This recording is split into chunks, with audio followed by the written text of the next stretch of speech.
Señor, No, obrigado. No. Ayúdame. No. Ayúdame, señor. Solamente uno. Señor. Sí. Me llamo... Agua, un poquito de agua. Charles Darwin. Ele, Sí. Capitão Sí. Fitzroy.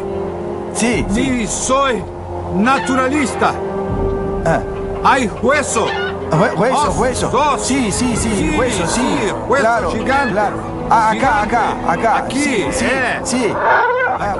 Por aquí, por favor. Fitzroy. A enchente arrancou parte de uma encosta. Mi hijo sacó una piedra y sacó los dientes. Por eso que se está afuera. Estava perfeito, mas as crianças destruíram alguns dentes jogando pedras nele. Quanto é? Quanto custa? Vamos a ver, señor. Vamos a ver. Sí. Por que será que essas criaturas não existem mais? Talvez a arca fosse pequena demais para entrarem, então morreram no dilúvio. Está rindo de quê?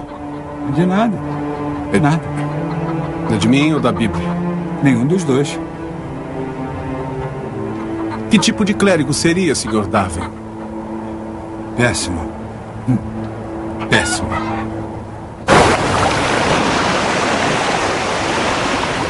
E assim disse Deus: povoem-se as águas de enxames de seres viventes, e que voem as aves sobre a terra, sobre o firmamento do céu.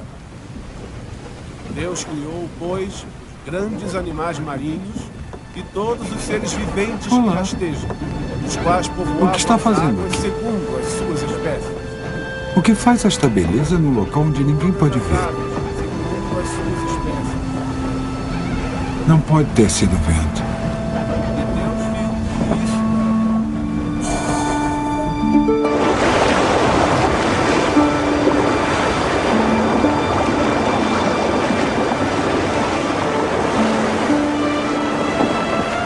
Se eu tivesse que dar um prêmio para a melhor ideia que alguém já teve, eu daria a Darwin, pela ideia da seleção natural.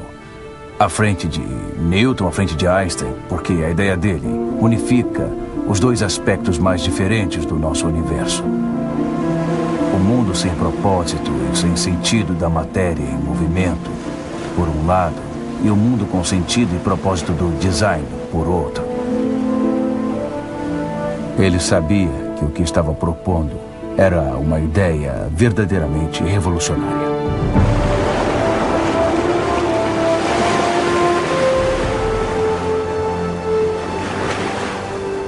A revolução darwiniana envolve quem nós somos, do que nós somos feitos, o que significa estar vivo, até onde a ciência possa responder a esta pergunta.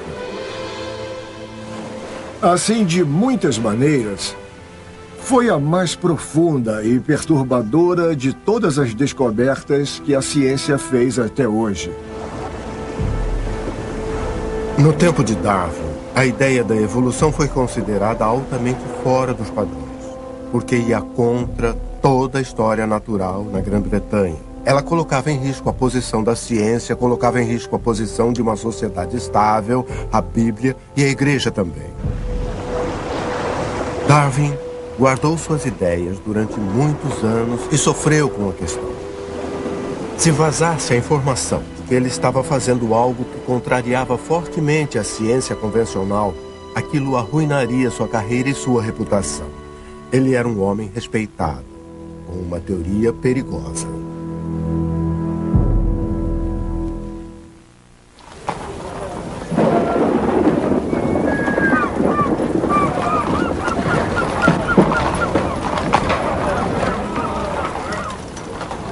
Você nunca se acostumou com o mar? Não, e já faz 5 anos. Sempre que o mar se revolta, o meu estômago o acompanha. Observação interessante. Devemos conseguir arrancar 400 por ano do governador. Por quê? O que ele disse? Ele não disse nada, mas eu percebi o olhar dele. O jeito com que pegava suas cartas, o próprio pai orgulhoso. Eu disse que você ia publicar um diário com suas viagens. E foi nítido o interesse dele. Publicar? Mas é claro que sim. Nada de paróquias rurais para você, meu rapaz. É meu protegido agora. E vou cuidar dos seus negócios. E apresentá-lo aos meus amigos influentes. Aproveite e desfrute da sua fama. Minha fama? É claro, todos querem conhecê-lo. Ouvir histórias de taitianas nuas e preguiças gigantes, como seja.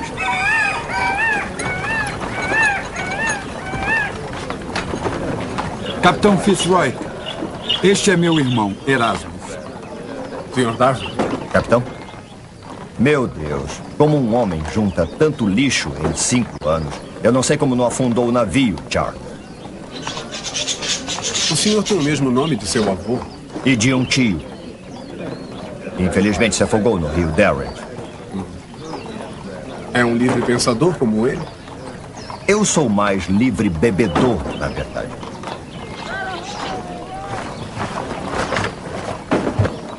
Como foi a viagem para o senhor, capitão? Eu não posso me queixar.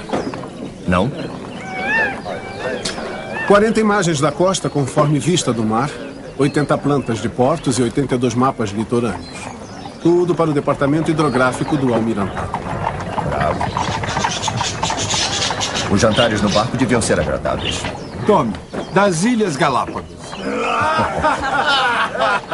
Puma assado na fogueira tem gosto de vitela. Tatu assado na carapaça tem gosto de pato. Tartaruga, é claro.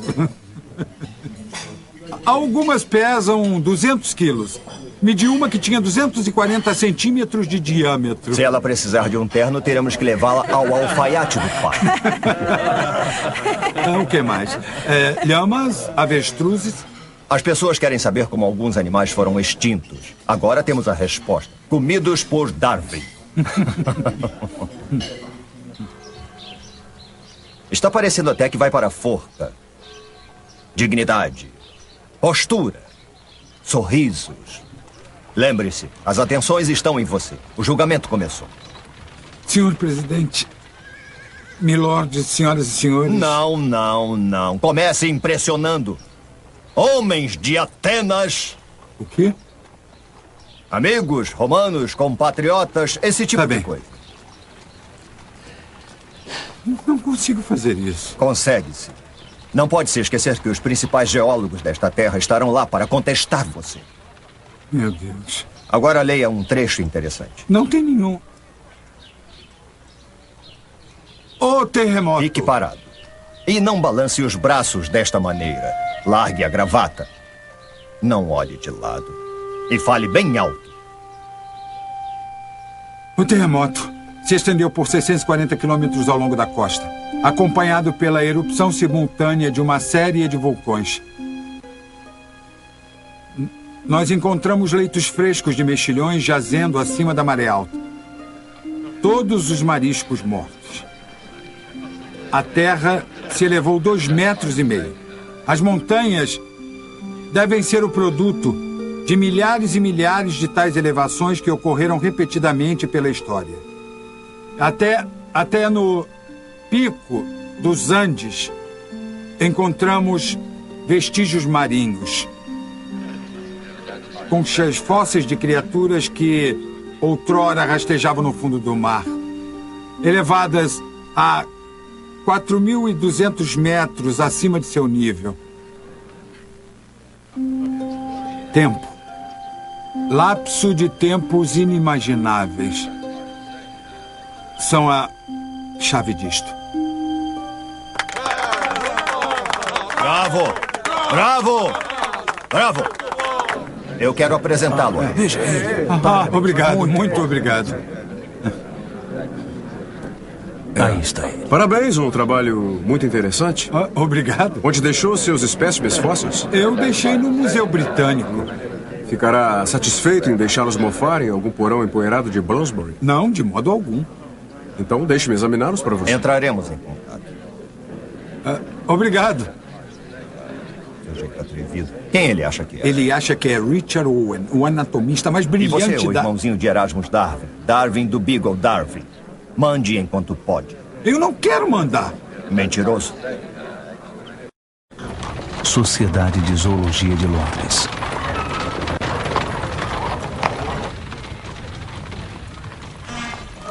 Que vermelho vivo. Mais vivo que a plumagem real. Eu procuro considerar a perda de cor que ocorre com a morte. Pode fazer isto com as minhas aves de Galápagos? Ainda não terminei a identificação. Eu sei que a sua curruíra é um tentilhão e seu bicudo é um tentilhão. Até o seu mel é um tentilhão. E eles são singulares, todos novos, nunca descritos antes. Há até evidências de que há espécies distintas para cada ilha de Galápagos. Mas eu não as classifiquei por ilha. Não as classificou por ilha?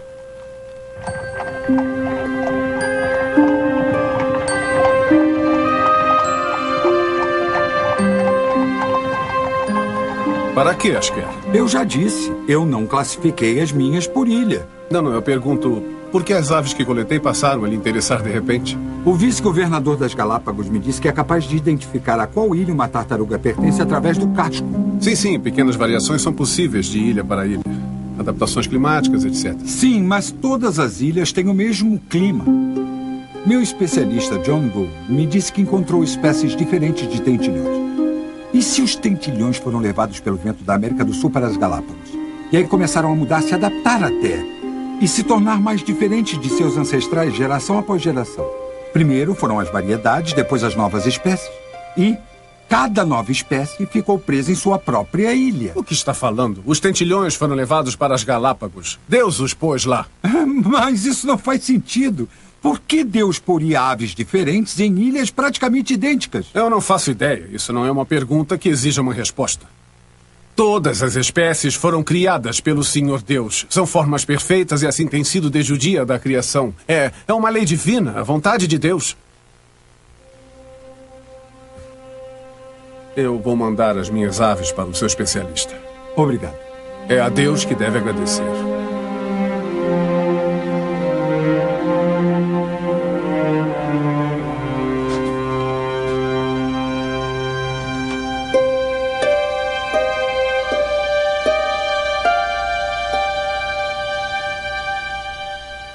Venha!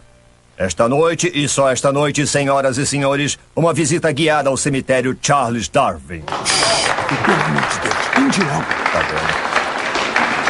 bom. Esta é uma criatura extinta, semelhante ao lhama. E esta é uma preguiça terrestre gigante. Ambas descobertas pelo Sr. Darwin em Punta Alta. E por último, As sobras do café da manhã do Sr. Darwin. este crânio, pertencente a um enorme roedor. Um parente da capivara da América do Sul. Se esse é o tamanho do rato, imagine o tamanho do gato para caçá-lo. Eu o batizei de Toxodon.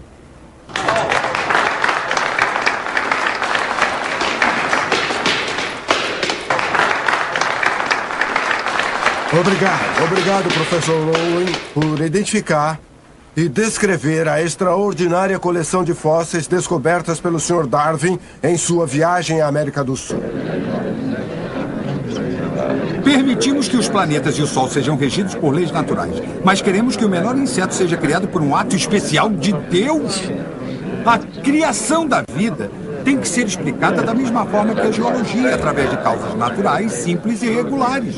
Bom, teoricamente sim, mas na prática não há dúvida sobre a causa principal. E qual seria? A vontade de Deus.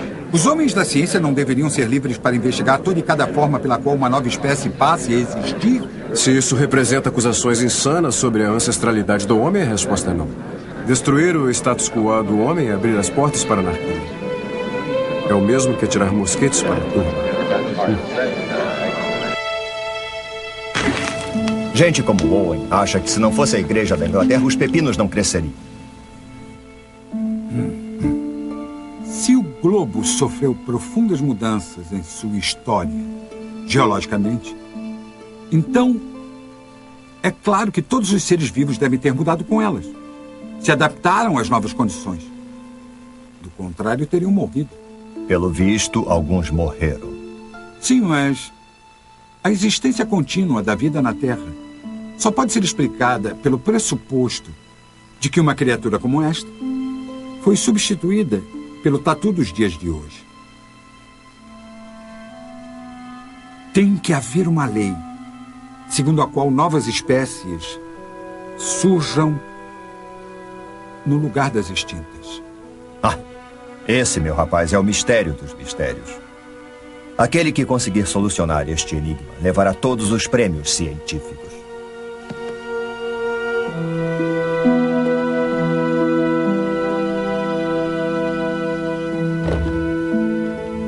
É a variedade dos bicos deles que impressiona tanto. Há uma graduação perfeita por tamanho. Deste bico grande e adunco, semelhante ao bico grosso, perfeito para quebrar nozes, até o deste pequenino tentilhão, canoro, fino e delgado, para capturar insetos. E todos eles são descendentes deste aqui. O tentilhão terrestre comum.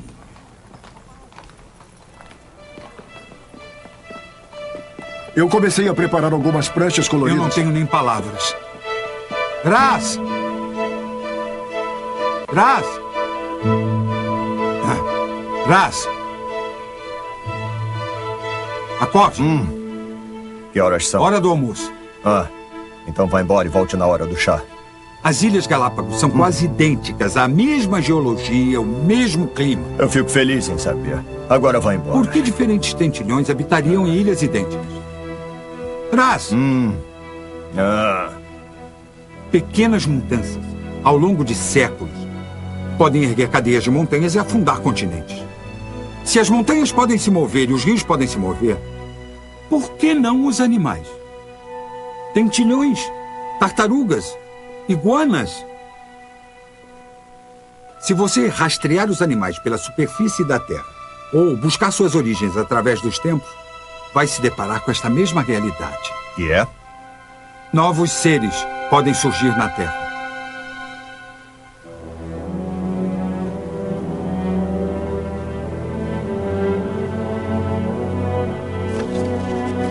Talvez tudo faça parte de uma única cadeia ancestral. O homem, o rato, o tatu,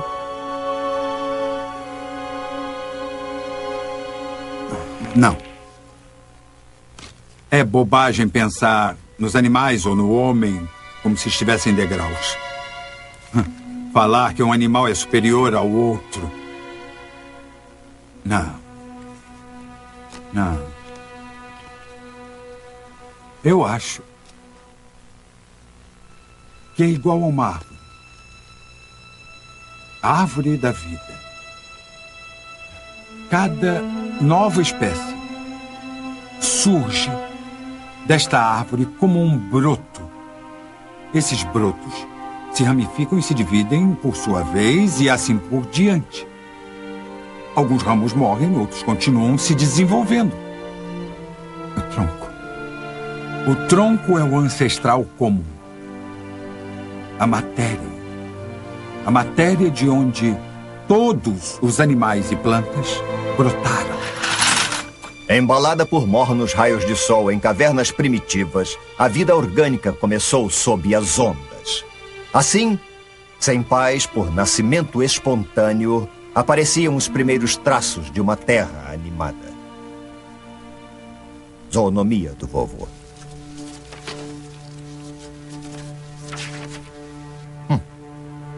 Seria muita ousadia imaginar que todos os animais de sangue quente tenham surgido a partir de um único filamento vivo. Está no nosso sangue, Charles. O vovô foi caluniado por isso. Está no nosso sangue.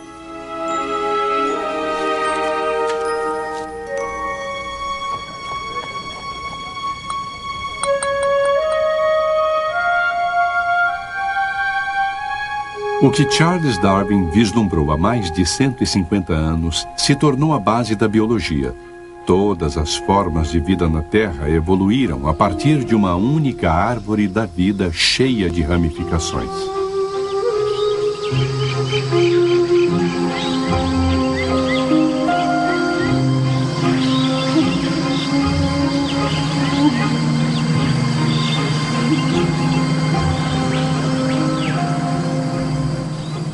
Uma das ideias mais importantes que Darwin teve foi a de que todos os seres vivos na Terra eram relacionados.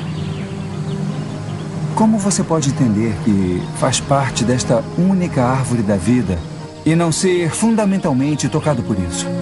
É uma coisa que atiça a sua alma. Seguindo o caminho de Darwin, o biólogo Chris Schneider e seus colegas foram à América do Sul.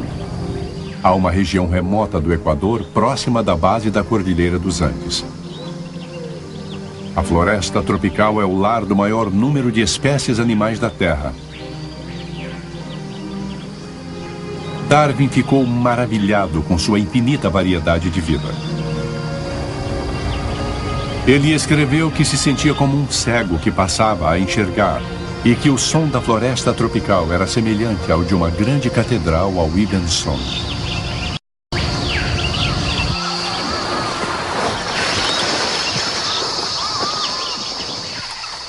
Para os biólogos de hoje, a Baixa Floresta Tropical e a vizinha Cordilheira dos Andes são laboratórios para explorar as ideias de Darwin.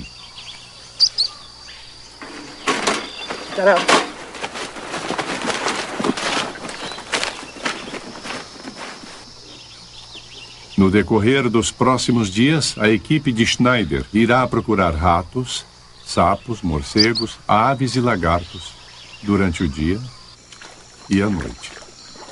Tanto aqui na floresta tropical quanto no alto das montanhas. Ao comparar os dois grupos de animais, eles esperam compreender melhor como o meio ambiente em mudança pode desencadear a evolução de novas espécies. É impossível não ficar maravilhado com o fato de haver tantos tipos de espécies diferentes aqui. Há 12 espécies de primatas. Há 550 espécies de aves que foram identificadas aqui. Há centenas de espécies de sapos bem aqui nesta pequena área.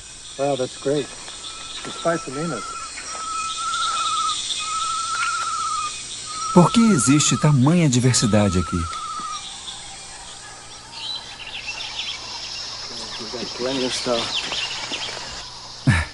Vamos ver o que temos. Coisas espantosas.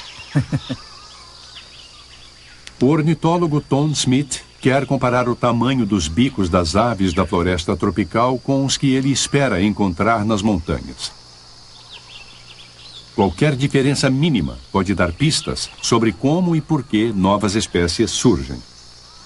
Assim como os bicos dos tentilhões das vizinhas Ilhas Galápagos que estimularam Darwin a pensar na década de 1830. Darwin viu que os tentilhões que coletara tinham bicos de formatos únicos, adaptados aos diferentes tipos de alimento nas ilhas.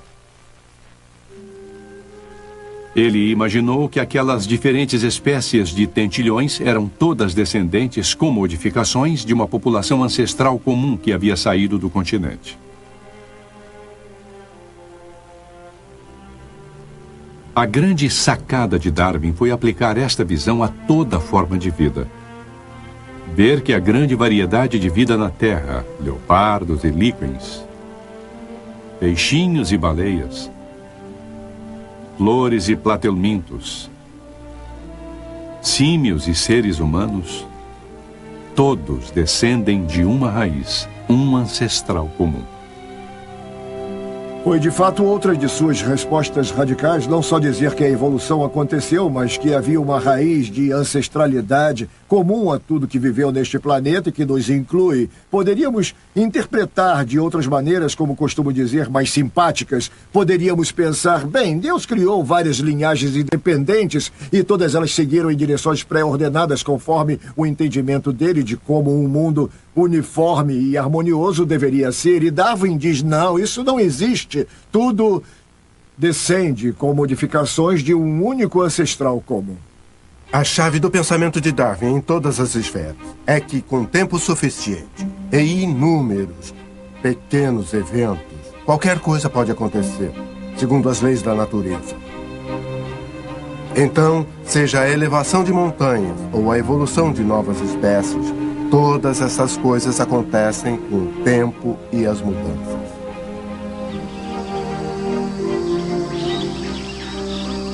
A floresta tropical contém exemplos significativos. Olhem este louva-a-Deus aqui. Ele está perfeitamente disfarçado de folha. Mas vocês podem ver, se olharem por baixo, que ele é um louva-a-Deus semelhante aos que encontramos em qualquer jardim na América do Norte. Só que este aqui é altamente modificado. Seu tórax é achatado, feito uma folha, e as suas asas são modificadas para parecerem folhas. Dá até para ver as nervuras. Imagine uma população de louva-a-Deus, sendo que uns parecem mais com folhas que outros. Aqueles que parecem folhas tendem a sobreviver e se reproduzir mais que os outros. E assim, várias modificações podem se acumular com o tempo, resultando em um louva-a-Deus praticamente igual a uma folha. Se for colocado em um ambiente ao qual ele não pertença, ele se destaca feito um polegar machucado. Então, espera aí, amigo, onde você pensa que vai? Ele com certeza seria devorado por um predador. Antes de avançar pela montanha, Smith coleta mais aves para somar ao que havia aprendido na floresta tropical. Qual será o grau de diferença das aves de terras altas? Serão diferentes o suficiente para serem consideradas novas espécies, ramificando-se numa nova direção na árvore da vida?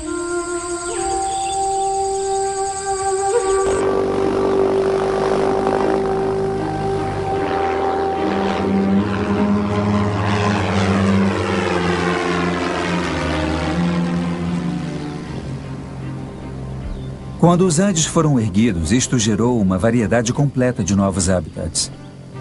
Os animais que estavam na baixa floresta tropical tiveram uma oportunidade enorme de colonizar estes novos habitats, e fizeram isto.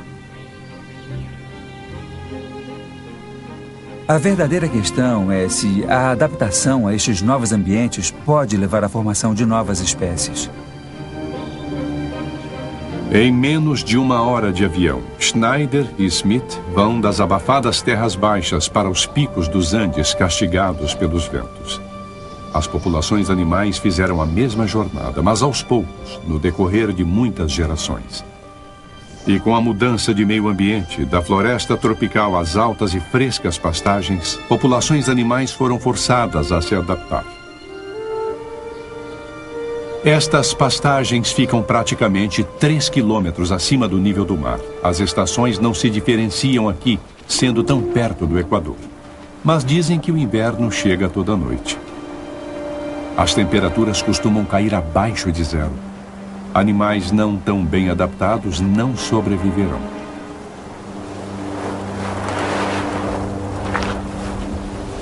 Os beija-flores são incríveis.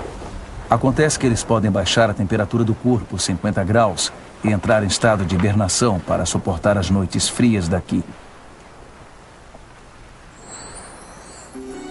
Pode imaginar um beija-flor de bico pequeno vivendo numa floresta enevoada a milhares de metros em costa abaixo.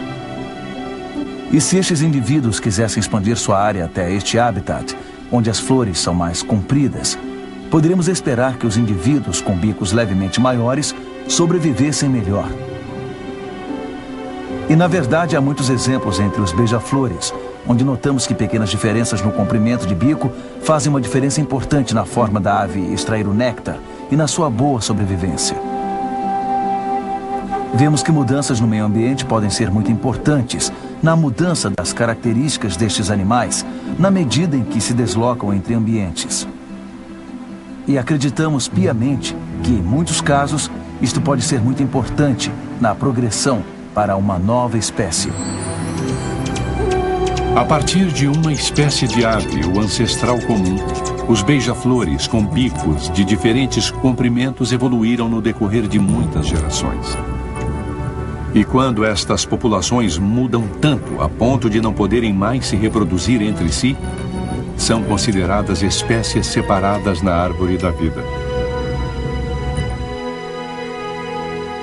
Smith e Schneider querem ver até que ponto as aves das terras altas têm relação com as aves que examinaram na baixa floresta tropical.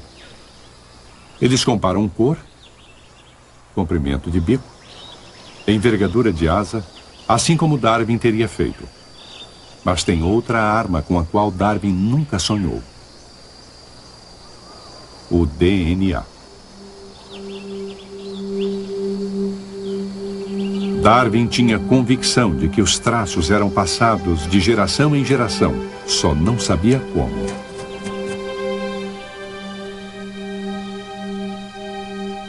Agora sabemos que a sequência dos 4 blocos químicos do DNA determina os traços de todos os seres vivos.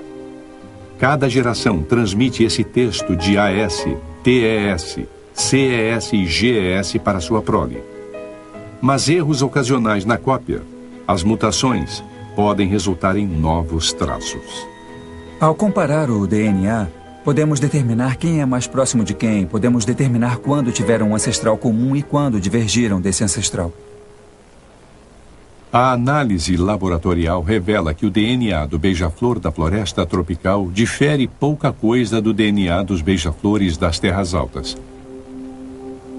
Eles devem ter divergido de um ancestral comum há relativamente pouco tempo em termos de história da vida na Terra, cerca de 3 milhões de anos. Estamos examinando o material genético que faz dos organismos o que eles são. E neste DNA está escrita a evolução da história deles. O fato dos esquemas de todos os seres vivos estarem escritos na mesma linguagem, o código genético do DNA, é uma evidência poderosa de que todos evoluíram a partir de uma única árvore da vida. Como organismos que são tão diferentes podem estar relacionados? Como podemos ter parentesco com plateumintos ou bactérias? Darwin enfatizava que pequenas mudanças apareciam a cada geração e que estas mudanças poderiam se acumular criando enormes mudanças. Não é muito difícil entender como as grandes transições acontecem uma vez que a vida existe há 3,5 bilhões de anos. Darwin realmente acertou em cheio.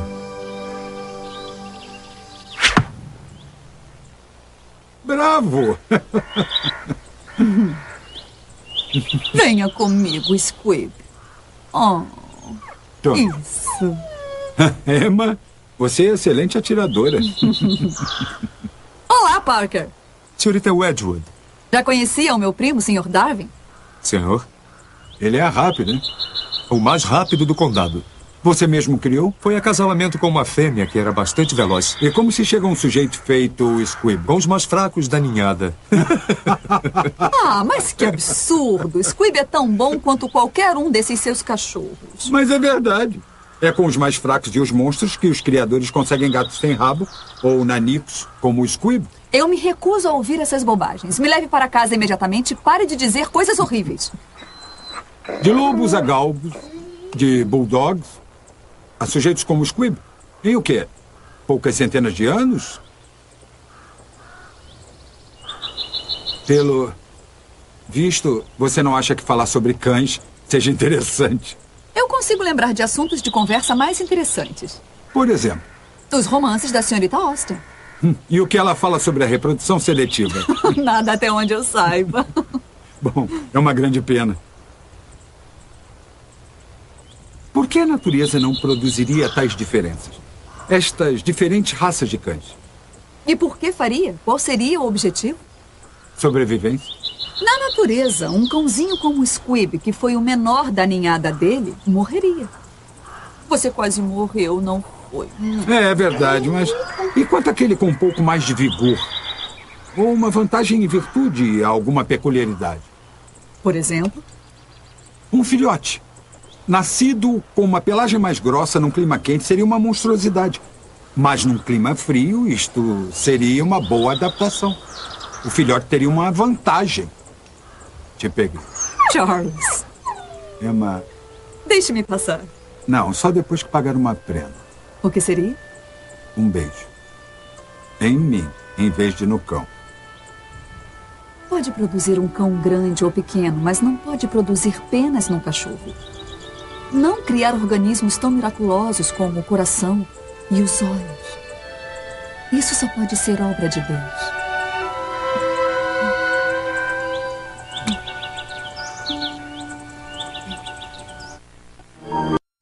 Ande logo. São as malditas gravatas.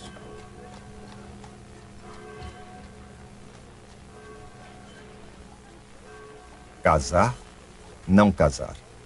Casar, filhos se for vontade de Deus. Me dê isto aqui, é particular. Bobagem, eu sou seu irmão, não tem segredos para mim. Tenho segredos para todos. Me dê isto aqui. Obrigado, Garmon.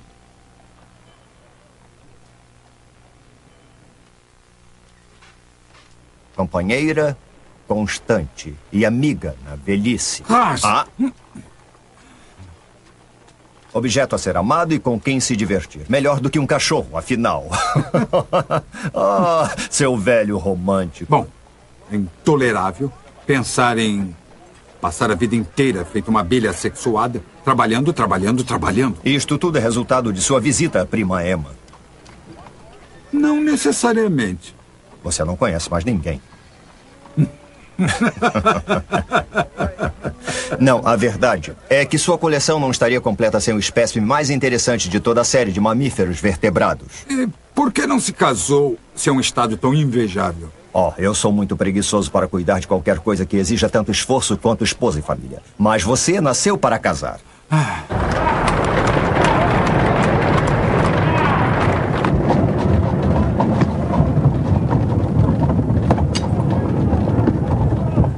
Oh, meu Deus, o que foi isso?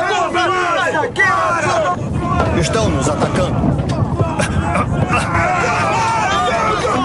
Pensam que somos comissários da lei dos povos.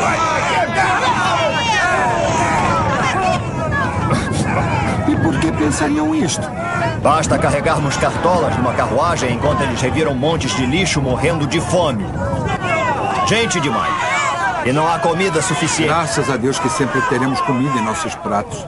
Falando nisso, acho que vou querer peixe ao molho branco. Repolho, couve de Bruxelas, couve-flor. Todos vindos de um mesmo ancestral. Repolho as folhas, Bruxelas os brotos, couve-flor o miolo. Tudo monstruosamente aumentado. Sentado à minha frente está essa criatura estranha. Homoteses. Metade homem, metade teoria. Só um conselho. A minha vida inteira eu só conheci 3 mulheres céticas. E 2 delas não seriam aceitas no meio de pessoas finas. Mantenha suas teorias longe de Emma.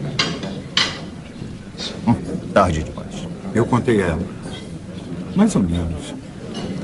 Não uma teoria. Eu não tenho uma teoria. Só pensamentos. E como ela reagiu? Ela me pediu que lesse a passagem preferida do Novo Testamento. Quando Jesus se despede dos discípulos.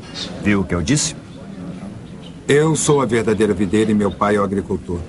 Se alguém não permanecer em mim... Wilberforce espichou as orelhas. Se alguém não permanecer em mim, será lançado fora, à semelhança do ramo, e secará. E o apanham, e depois lançam no fogo, e o queimam. Como está o seu linguado? O quê? O seu peixe? Delicioso. Quer dizer que a carruagem foi apedrejada no caminho para cá? E duramente. Vamos enfrentar a ameaça nas ruas de frente. Engajados pela honorável Companhia de Artilharia. Somos voluntários? Em caso de tumulto, apoiamos a polícia. Cada homem, desde que obedeça à lei da terra, deve ser livre para defender seus próprios interesses. Sim, claro. Cobrar o que quiser pelo pão ou qualquer outra coisa. Laissez-faire. Deixe os indivíduos competir e lutar por suas vantagens. Boa noite. Boa noite. Boa noite.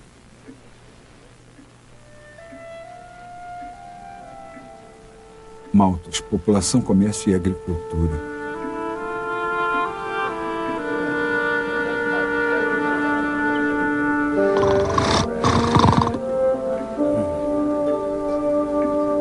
Sempre que eu perco o sono, eu leio Malthus. Ou, como eu prefiro chamá-lo, o reverendo T.R. Morfeu. Ainda está morno. 2 brandes, por favor. Sim. A tendência natural do homem é a reprodução. A humanidade pode dobrar de tamanho a cada 25 anos. Só que não dobra. A luta pelos recursos reduz o crescimento. E a morte, as doenças, a guerra e a fome restringem a população. Eu conheço isso. Sim, mas você não vê que a mesmíssima luta ocorre na natureza? Eu não sei como não vi essa ligação antes. Por que não temos uma infestação de insetos e sapos? Dada a taxa em que se reproduzem, o número de ovos produzidos por toda a fêmea. A vassoura da natureza varre os patinhos feios e os mais fracos. Sim, sim, mas não é tão simples. Não é tão simples. Às vezes, os patinhos feios estão mais bem adaptados às situações da vida. Eles têm pernas mais compridas e podem correr mais rápido. Têm bicos maiores que podem quebrar nozes mais duras e sementes em invernos rigorosos. Sobrevivem, têm mais crias. A natureza os seleciona para transmitir seus traços às gerações futuras. E onde nós entramos? Bom, o Sol não gira em torno da Terra. E a natureza não gira em torno do homem. O homem deveria desabar no caldeirão da natureza. Não é uma divindade, não é exceção. Uma vez que se admite que as espécies podem se converter umas nas outras, toda a estrutura cambaleia e cai. Vão lhe queimar na fogueira por isso. Mas agora você tem uma teoria. E então eu disse, não desça a escada, mamãe. Eu a retirei. Boa noite.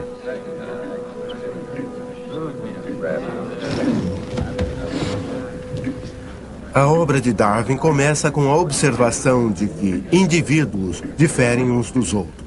E estas minúsculas diferenças, acreditava Darwin, poderiam ser vantajosas, poderiam dar a cada indivíduo uma vantagem quando se trata de conseguir comida ou encontrar um local para sobreviver na natureza.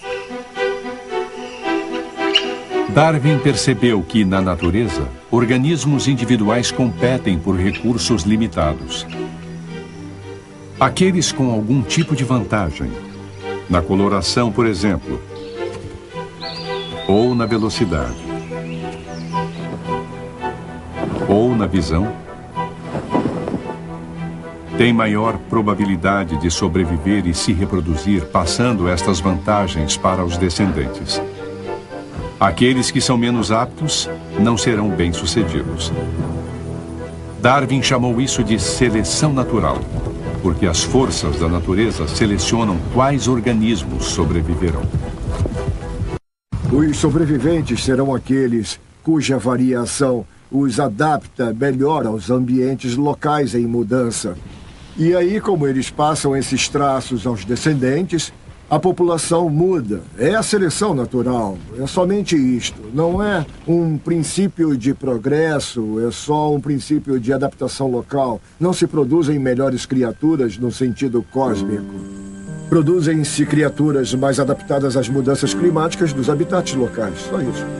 Darwin não conseguiu ver a seleção natural agindo em tempo real.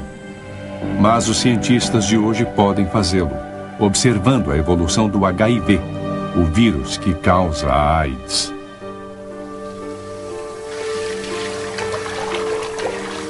Jeff Gustafson foi contaminado pelo vírus da AIDS há mais de uma década. Ele toma muitos medicamentos, mas de pouco adiantam. O vírus continua se adaptando, evoluindo em novas cepas imunes aos medicamentos. Todo mundo acha que basta você tomar os seus medicamentos que ficará bem. Este não é o caso. O HIV tem a capacidade de evoluir, não importa o que você tome. Há 19 drogas contra o HIV no mercado hoje. E das 19, eu já tomei 14 delas. Clarence Johnson também está envolvido numa luta diária contra o vírus de evolução rápida. Às vezes parece que estou lutando uma batalha perdida. Não desisti ainda, mas houve vezes em que eu quis largar de mão e desistir. Mas... só que eu não posso abandonar minha família. O médico de Clarence Johnson, Michael Sag, tem visto o HIV evoluir em novas variedades nos últimos 12 anos. O vírus muda constantemente, sujeito às forças da seleção natural no ambiente do corpo do paciente. Imagine que não tivéssemos o conceito da evolução e começássemos a dar drogas ao paciente que no tubo de ensaio são perfeitas. De repente, o vírus começa a voltar e não é mais suscetível às drogas. Que mistério! Como é que isso pôde acontecer? Só tem uma resposta para o que aconteceu: a evolução. Uma vez dentro dos leucócitos do paciente, o HIV se reproduz numa taxa alarmante. Bilhões de novos vírus são produzidos todos os dias. E cada vez que ele se reproduz, erros de cópia genética aleatórios, as mutações, resultam em variedades levemente diferentes do vírus que invadem a corrente sanguínea. Algumas destas novas variedades, por mero acaso, terão traços que as tornarão resistentes a certas drogas. Então, quando a droga entra na corrente sanguínea, a seleção natural favorece as formas resistentes à droga. Elas sobrevivem e se reproduzem. Em pouco tempo, os vírus resistentes à droga prevalecem no corpo do paciente. A evolução parece muito fácil de entender quando olhamos os grandes animais, pois é possível vê-los, de certo modo. Mas é uma evolução que demorou séculos para ocorrer. Quando se fala de uma coisa como um vírus, que não se pode ver no dia a dia, é difícil de visualizar como ele muda. No caso do HIV, estamos falando de minutos a horas para mudar de uma espécie para outra. É impressionante a velocidade com a qual o HIV pode duplicar. Clarence? Como se sente de modo geral? Estou bem. Cada vez que vejo um paciente, lá no fundo fico pensando, o que o vírus está fazendo no ambiente deste paciente? O vírus se reproduz na ordem de bilhões de cópias ao dia. Os poucos que conseguem atuar na presença da droga dizem: ei, esta é minha chance, e eles se manifestam. Então dá a impressão de que o vírus programou tudo, mas na verdade é só uma questão de acaso. É uma questão de ter um vírus no corpo que não é suscetível à droga. Ele se manifesta e o vírus começa a vencer a guerra. Foi exatamente isso que aconteceu com Jeff Gustafson. Toda vez que ele tentava uma droga nova, o vírus evoluía e resistia. Até um coquetel de múltiplas drogas surtiu pouco efeito. É um vírus que não tem cérebro e mesmo assim consegue ser mais esperto que alguns dos melhores cientistas do mundo. E tudo que o vírus tem a seu favor é a capacidade de se copiar muito bem. Isso é impressionante e assustador. Tudo o que acontece na evolução, pelo menos conforme a seleção natural darwiniana, é que os organismos lutam num sentido metafórico e inconsciente pelo sucesso reprodutivo, seja como for. O processo da seleção natural se alimenta da aleatoriedade, se alimenta de acidentes e contingências e gradualmente melhora a adaptação entre os organismos existentes e o ambiente nos quais estão sendo selecionados. Mas não há previsibilidade em relação a quais acidentes serão explorados neste processo. Para milhões de pacientes com HIV, a evolução é o inimigo. O ideal seria que houvesse um meio de tirar proveito da seleção natural, como fazê-la trabalhar a favor do paciente. Em 1997, na Universidade Goethe, em Frankfurt, Alemanha, uma pesquisadora descobriu uma forma destas. Por acaso. Tínhamos um paciente e, embora estivesse sendo tratado com 5 drogas, a replicação viral não conseguia ser controlada. Ao mesmo tempo, ele sofria com vários efeitos colaterais dos medicamentos. Em dada altura, ele perguntou à médica se não faria sentido parar de tomar os remédios por um tempo, já que não estava conseguindo muita coisa além da toxicidade que vinha apresentando. Após 3 meses sem drogas, a população viral do paciente foi testada quanto à resistência à droga. A doutora Miller mal conseguiu acreditar nos resultados. A princípio, eu pensei que algum erro tivesse acontecido porque o laboratório que fez o teste de resistência não conseguiu detectar nenhum tipo de resistência naquela população viral. Mandamos uma segunda amostra e o resultado foi confirmado.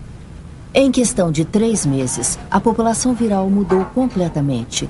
Da resistência a todo tipo de fármaco até a suscetibilidade a todo tipo de fármaco que temos atualmente. Eis o que aconteceu. Com a droga presente na corrente sanguínea do paciente, apenas as cepas do vírus resistentes à droga conseguiam se replicar. Mas alguns dos vírus não resistentes, chamados tipo selvagem, ainda sobreviviam nos linfócitos. Quando o paciente parava de tomar a droga, o ambiente mudava e o tipo selvagem reagia. Ele se replicava com enorme rapidez e logo superava a quantidade das cepas resistentes. Em termos darwinianos, o tipo selvagem foi mais apto neste ambiente sem fármacos. As descobertas da doutora Miller levaram a uma nova estratégia de tratamento experimental. Retiram-se as drogas do paciente por um tempo. Se o vírus se transformar no tipo selvagem não resistente, é combatido duramente com uma combinação de drogas. Clarence. Ô, doutor. Como é que vai? Tudo bem, e o senhor? Tudo bem? O conceito da interrupção de tratamento é uma estratégia nova que podemos aplicar no caso do Clarence. Mas temos que ter certeza de que não estaremos submetendo a um risco excessivo fazendo esta opção. Então, uma das opções é retirar todas as drogas por um tempo, deixar o vírus voltar ao estado natural dele, de não ter nenhuma mutação, e aí combatê-lo novamente com o tratamento, que pode até ser o mesmo tratamento que usamos antes. Então, à primeira vista, a evolução rumo ao tipo selvagem seria uma grande coisa. As drogas repentinamente voltariam a funcionar. Mas é uma faca de dois gumes. Quando o vírus retrocede ao tipo selvagem e se torna mais perigoso para o portador, é um matador de células muito mais eficaz. Assim, temos que encontrar um meio de equilibrar essas duas coisas. Jeff Gustafson também está iniciando uma interrupção de tratamento, apesar dos riscos.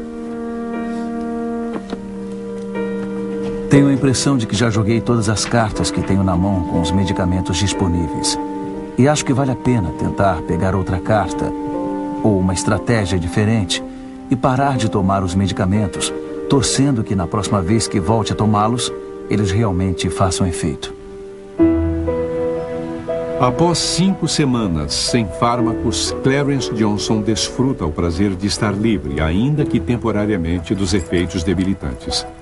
Se o vírus tipo selvagem está ensaiando uma volta, pelo menos não deu mostras de afetar o sistema imunológico. Fizemos uma pequena aposta, e eu acho que até agora valeu a pena. O vírus deixou de ser resistente a certas drogas, e agora a população mudou de forma que está suscetível novamente. O que eu espero para o Clarence é que possamos encontrar o caminho certo, encontrar uma forma de prolongar sua vida ainda mais, de modo que se sinta feliz e saudável até a próxima fase do tratamento conseguir levá-lo a um estágio onde ele viva até os 80. A minha maior esperança é que no momento em que eu voltar a tomar os medicamentos, eles baixem a minha carga viral a uma quantidade indetectável. É que eu não sei o que é ter uma carga indetectável, então seria uma grande experiência. Com 6 semanas de interrupção de tratamento, o vírus de Jeff Gustafson já mudou para o tipo selvagem suscetível à droga. Agora está tomando uma nova série de medicamentos e reagindo bem. Desde o primeiro dia desta epidemia, nós entramos numa corrida contra o HIV.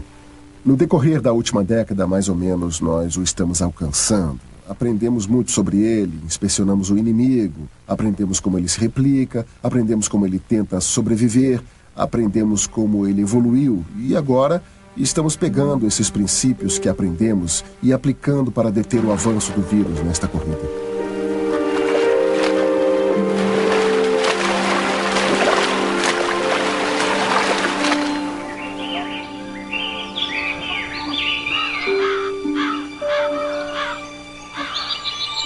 Na minha direção? Não, para mim.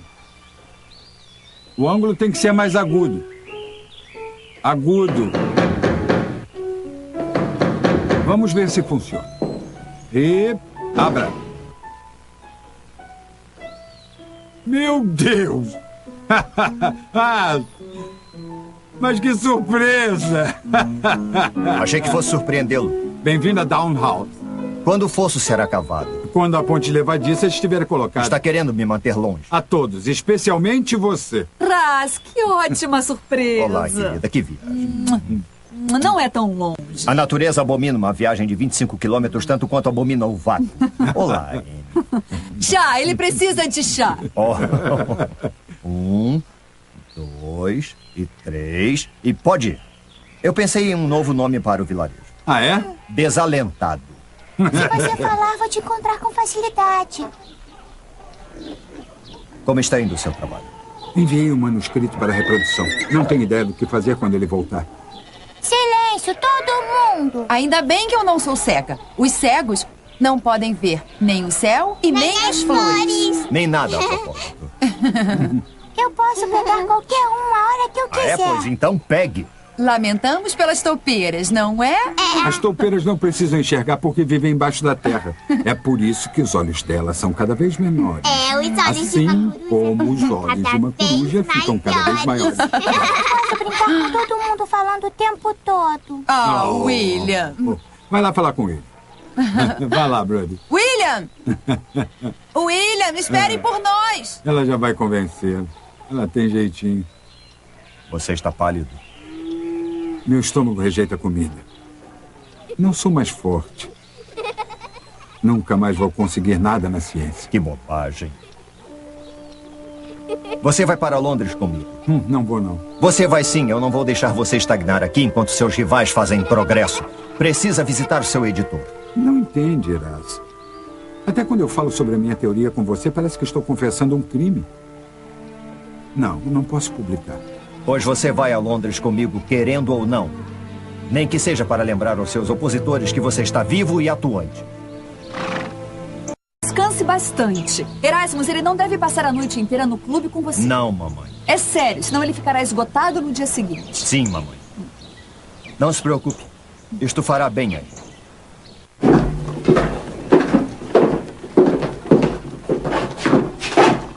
Vamos. Sua preguiça o aguarda, sir.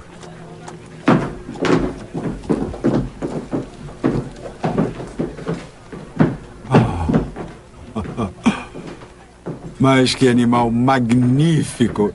Hein, Raz? Eu que o diga. Owen fez um belo trabalho. É realmente um espécime esplêndido. Eu achei que fosse gostar.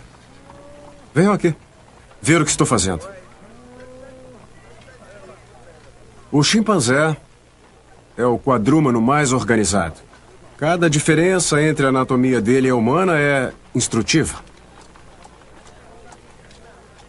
Eu estive estudando... Por exemplo, o símio irracional tem caninos iguais ao do cão, usados como armas de destruição, ao contrário dos mestres do reino. Sim, apesar de eu ter visto... E o pé humano é de valor taxonômico decisivo. Nossos pés foram feitos para andar, nossas mãos para segurar, e este animal tem mãos e pés feitos para cumprir praticamente o mesmo. Há uma grande semelhança com os ossos Estou da mão escrevendo do um homem. livro sobre isso. Meu irmão está escrevendo um novo livro também. Observe, eu vou mostrar o que quero dizer.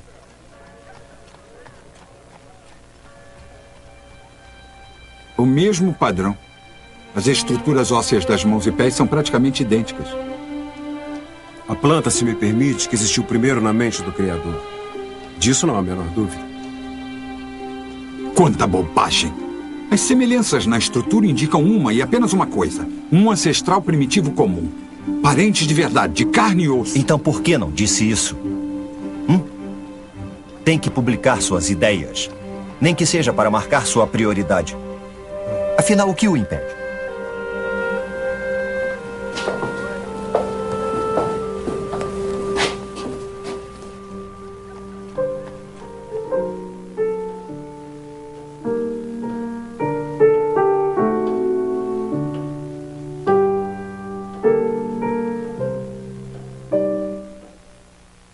O que é isso? Eu terminei o rascunho da minha teoria sobre as espécies. Acredito que seja um passo considerável na ciência. Se alguma coisa acontecer comigo... Como assim? Se eu morrer... Morrer? Charles, pelo amor de Deus. Por favor, amor, é importante. Se alguma coisa acontecer comigo, eu gostaria que desse um jeito de publicar isto. 400 libras serão o suficiente para imprimi-lo e promovê-lo. Não vai acontecer nada com você. Diz aqui que o olho humano deve possivelmente ter sido adquirido por seleção gradual de desvios sutis, porém úteis. Sim. É uma grande suposição, Charles. Pois se eu estiver errado sobre ela, estarei errado sobre tudo. A teoria inteira estará arruinada. A sua teoria justifica como se combinam meus olhos, ouvidos, mãos e coração para reproduzir os sons que Chopin ouvia em sua cabeça? Isso não é um dom dado por Deus? É dado. Mas eu acho que não por Deus. Você é um homem da ciência. Não se dispõe a acreditar em nada até que seja provado. Mas tem coisas que estão acima de provas. Seria um pesadelo para mim pensar que não pertencemos um ao outro para sempre.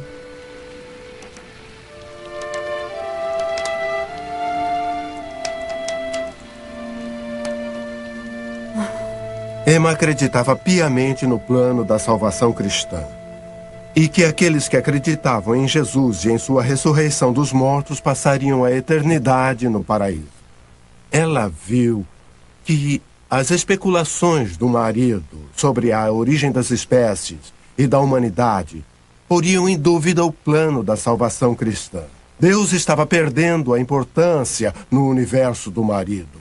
Então, se a natureza, por si própria, sem a ajuda de Deus, podia fazer um olho, do que ela não seria capaz de fazer?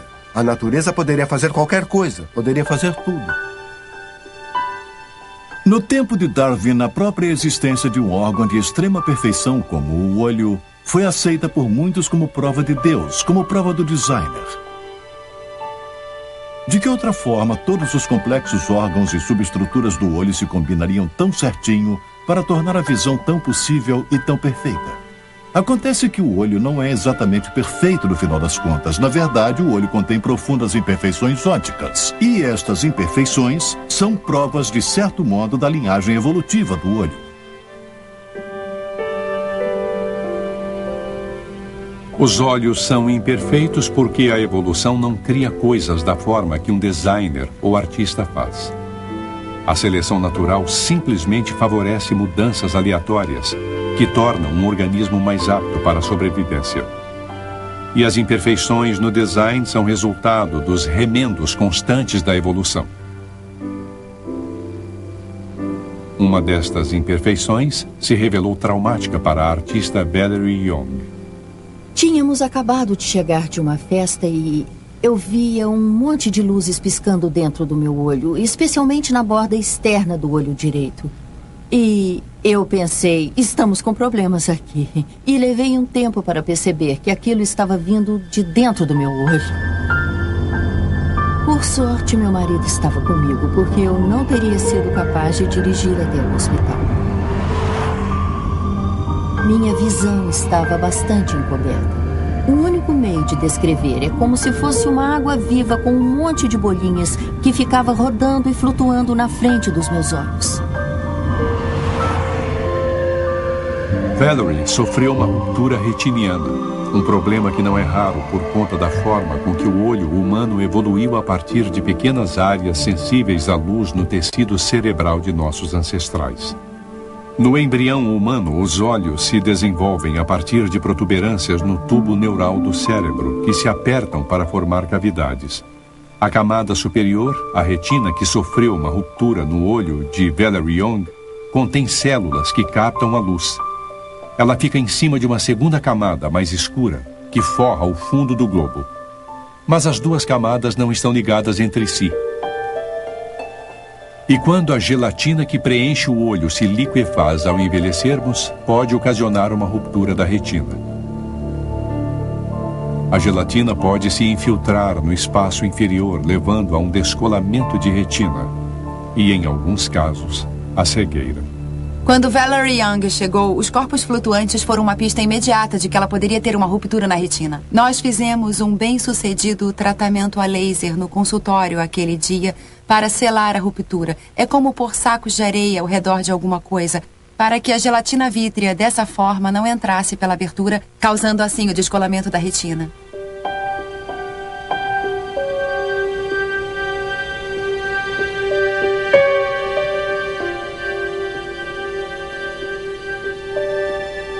A ruptura retiniana de Valerie Young é apenas um exemplo das imperfeições no design do olho humano. Outra delas ocorre porque as células nervosas e vasos sanguíneos na evolução ficaram na frente da retina, onde interferem na capacidade dela de formar imagens nítidas.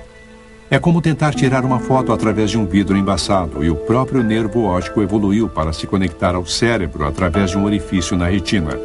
Então, os olhos de todos os vertebrados têm um pequeno ponto cego bem próximo ao meio do campo visual. A evolução começa por aquilo que já existe, remenda aquilo e o modifica, mas nunca pode fazer um grande redesign. Então, mesmo o olho, com toda a sua perfeição óptica, tem indícios do fato de sua origem ter sido um processo cego da seleção natural.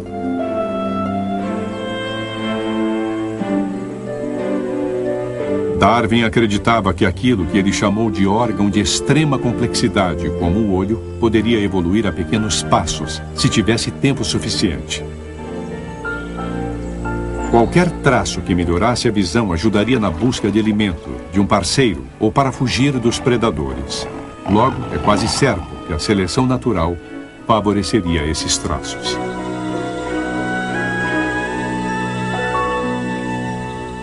O que Darwin conseguiu pensar foi mostrar que é possível pensar logicamente, que é difícil imaginar um conjunto de imagens intermediários entre o mais simples conjuntinho de células nervosas que captam a luz até um olho que cria imagens complexas, mas, na verdade, essas formas intermediárias existem na natureza. Na Universidade de Lund, na Suécia, o zoólogo Dan Erik Nilsson desenvolveu modelos para mostrar como uma mancha ocular primitiva evoluiu em estágios intermediários até se tornar um olho complexo como o do homem em menos de 500 mil de anos. Eu me interesso pela evolução do olho há muito tempo. Em particular, me interesso na questão de quanto tempo levaria para um olho evoluir. Nilsson imaginou uma sequência de estágios pelos quais uma mancha achatada de células fotossensíveis na pele de um animal poderia evoluir para um olho do tipo câmera. Num primeiro passo, a natureza favoreceria qualquer mudança que tornasse o formato achatado mais semelhante ao de uma taça. Assim que é criada a menor depressão no centro, isto significa que as bordas da taça atenuarão a luz de partes do ambiente. E é evidente que todas as células fotossensíveis dessa pequena taça não medirão a luz na mesmíssima direção. Então esta taça já tem algumas informações pictóricas. Outro modelo demonstra o que um primitivo olho em taça pode fazer.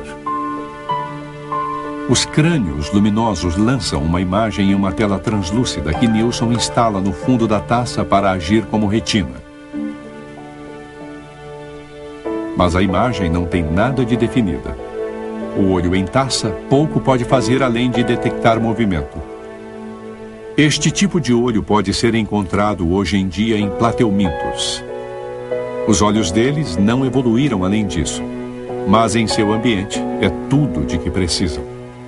Mas se os animais precisam se mover mais rápido, ou evoluir para se tornarem predadores rápidos ou enxergar outros predadores rápidos, então a construção precisa ser aprimorada. E um modo de fazer isto é estreitar a abertura, tornando-a menor.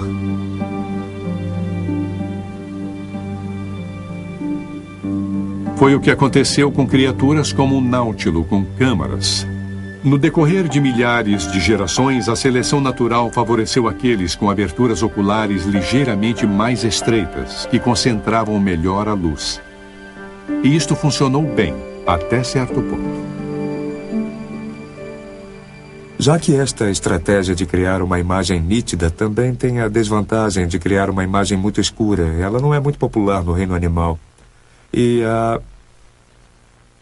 há uma solução alternativa que acabou se tornando muito popular no reino animal, a solução que usamos em nossos próprios olhos, ou seja, colocar uma lente. O modelo de lentes de Nilsson usa 2 camadas finas de plástico transparente. Ele injeta água entre elas para que as janelas plásticas fiquem salientes, feito uma lente convexa.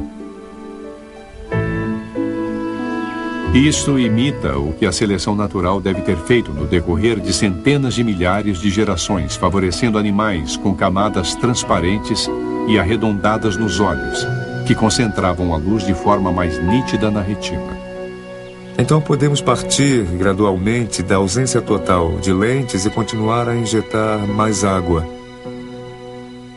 tornando as lentes cada vez mais salientes e a imagem cada vez mais nítida. Então podemos fazer o caminho todo gradualmente em pequenos passos, de um simples olho em forma de taça que mal tem capacidade de determinar a direção da fonte de luz, até um olho completo do tipo câmera, do mesmo tipo que temos. E este é exatamente o caminho que a evolução do olho deve ter seguido.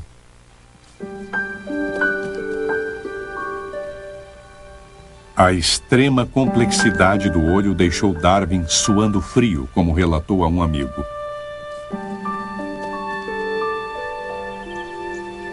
Mesmo assim, estava convencido de que um olho poderia ser formado por seleção natural.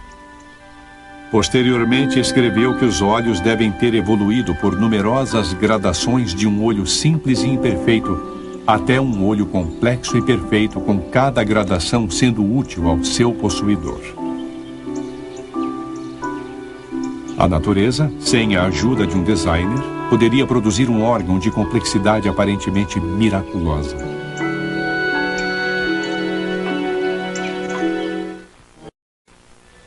Que cheiro horrível! Annie, vem aqui olhar.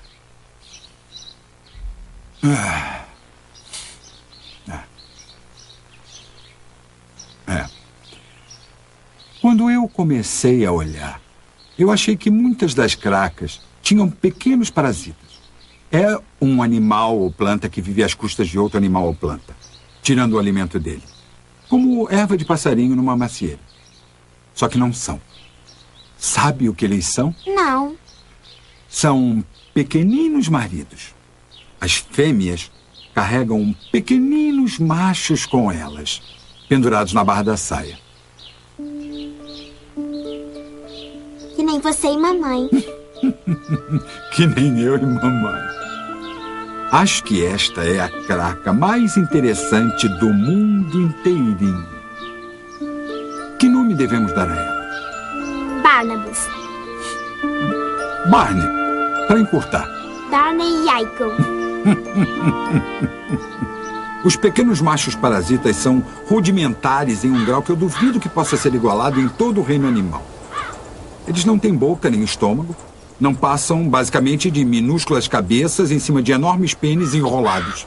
Parecidos comigo, tirando a parte da boca e do estômago. Qual é a graça? Nada, nada. Charles? O que foi? Charles, você está bem? Charles. Erasmus, leve-o para casa.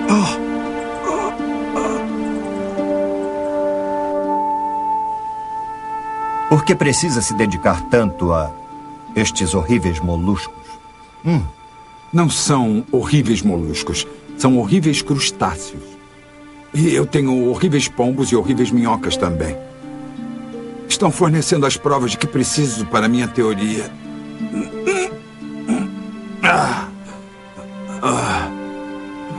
Eu não tenho direito de publicar esta ideia se eu não tiver provas. Temos que fazer algo por você.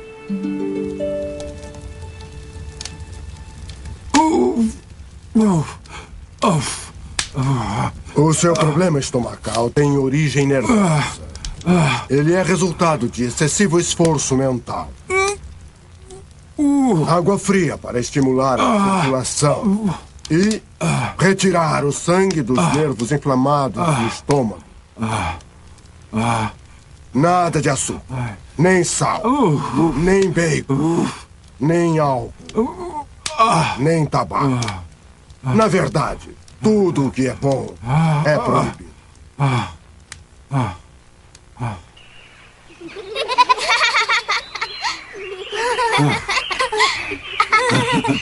Eu não sei como nem porquê, mas eu me sinto muito melhor. Eu olho ao meu redor E eu não me importo nem um pouco em saber como nada disto foi criado. Crianças, o último a chegar em casa é a mulher do padre. Vamos, William, você é o último.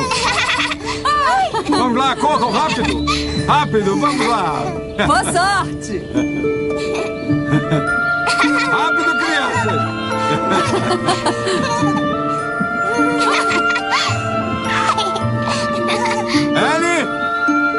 Ellie, você ganhou!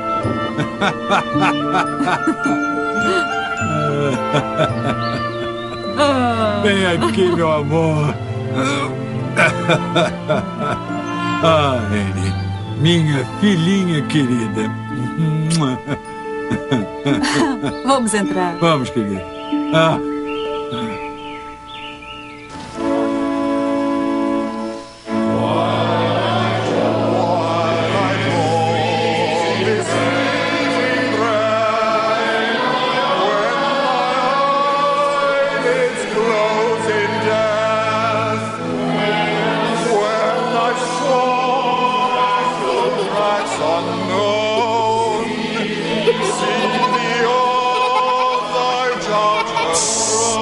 Fiquem quietas, crianças. Preste atenção, viu? Preste atenção.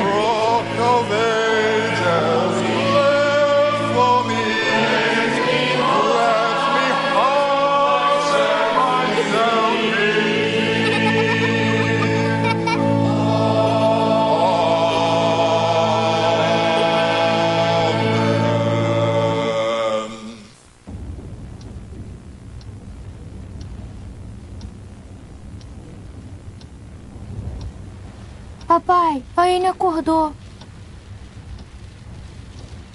Papai, a Anne acordou. Mamãe, acorde, a Anne está chorando.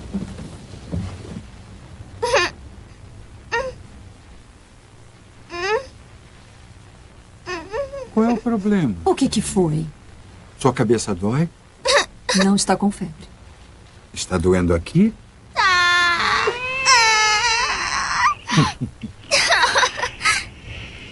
Fique calma, filhinha. Vai passar.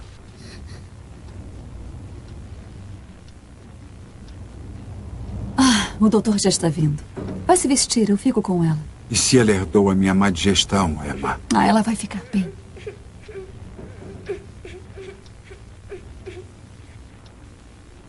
Minha filha.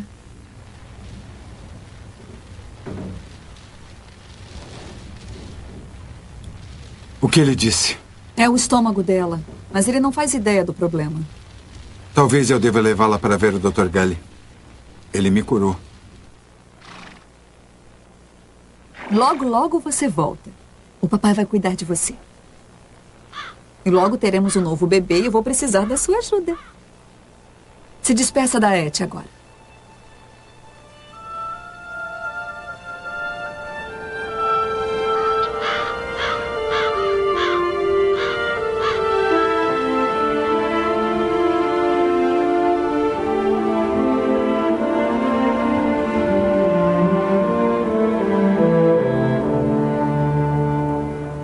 Tome um gole bem grande. Isso, filhinha, vai. Tome um golão, vai. Isso, filhinha, vai. Calma, sim. Isso. Vamos. Tenha calma. Agora deite-se, vai. Deite-se. Tenha calma, amor. Tenha calma. Ela parece tão fraca. Não tem nada que possa fazer. Você só pode rezar. Sou culpado. Casamentos entre primos e irmãos sempre dão crianças fracas. Sou culpado.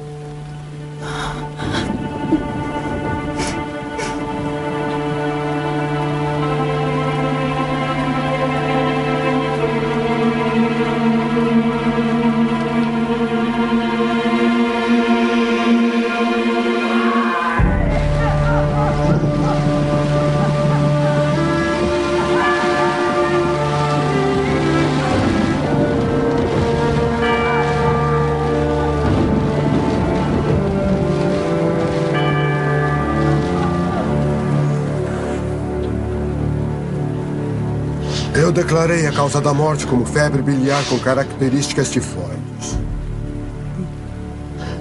Deus dá a vida. E Deus tira. Saia!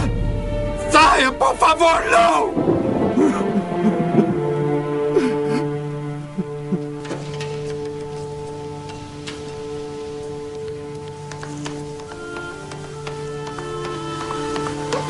Charles, Deus nos dê força.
Por favor, Charles.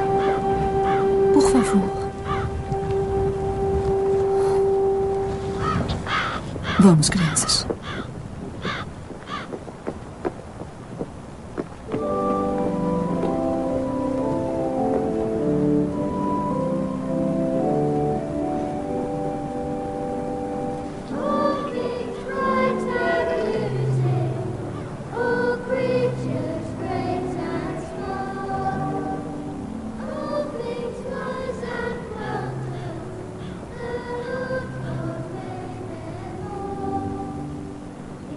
O efeito principal da morte de Anne na fé de Darwin foi a destruição do cristianismo. Ele não conseguia mais aceitar que um Deus benevolente ordenava e supervisionava todos os acontecimentos da vida humana e do universo. E ele acreditava que ela não merecia castigo, nem de Deus, nem da natureza. Havia simplesmente sido vítima da luta pela existência, a luta amoral e sem sentido que transcorria segundo as leis da natureza.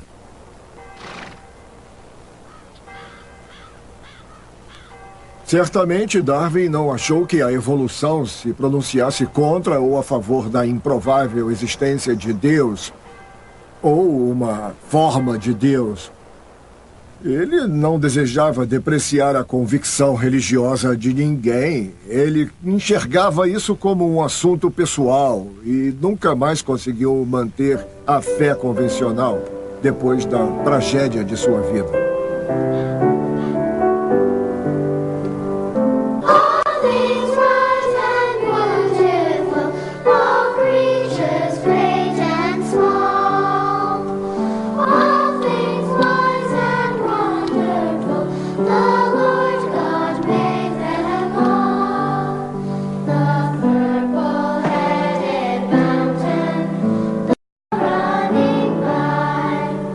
Hoje, os cientistas abraçam todas as visões concebíveis sobre a religião, do ateísmo ao agnosticismo até a uma espiritualidade geral. E muitos, como o biólogo Ken Miller, têm crenças bem tradicionais. Eu sou católico ortodoxo e darwinista ortodoxo. Minha ideia de Deus é um ser supremo que age em conjunto com os princípios e as ideias que Darwin nos explicou sobre a origem das espécies.